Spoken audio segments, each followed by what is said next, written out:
Hi guys, dito po tayo ngayon sa Tiantan Boda, Ngongping Road, Lantau Island, Hong Kong. Ito po yung tinatawag nila na Big Boda dito po sa Lantau Island.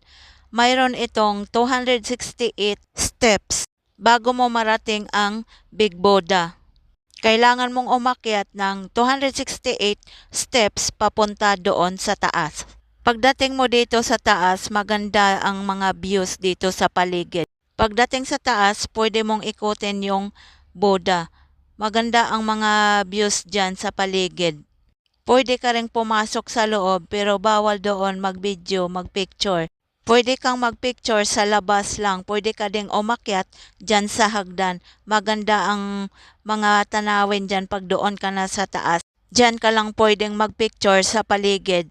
Pero sa loob, bawal kang mag-picture doon kaya kami hindi na kami pumasok sa loob. Dito na lang kami sa labas nagpicture. Maganda naman dito magpicture ka. Hindi na kami pumasok sa loob kasi ubos na yung oras namin.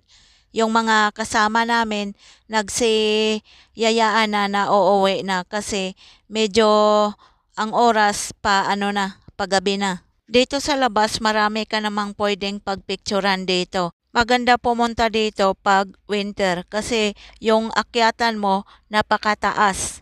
Pag summer kasi pagpawisan ka niyan sa haba ng aakyatin mo papunta doon sa taas.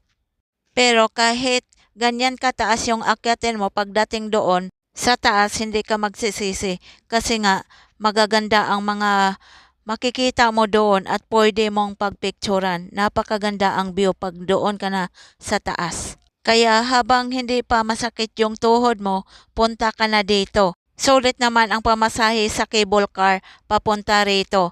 270 ang pamasahe, round trip na yan.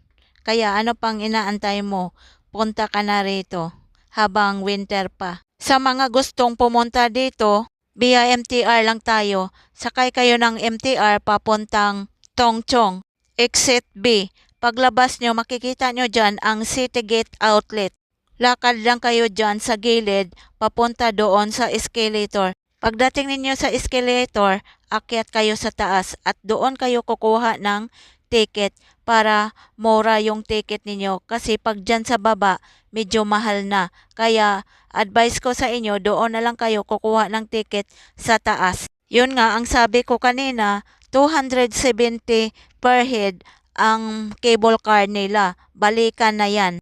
Sulit naman ang pamasahe mo papunta doon kasi magaganda ang tanawin doon pagdating mo doon sa Big Boda. Paglabas mo ng cable car, dyan sa daanan mo marami ng magagandang view na pwede mong pagpicturan.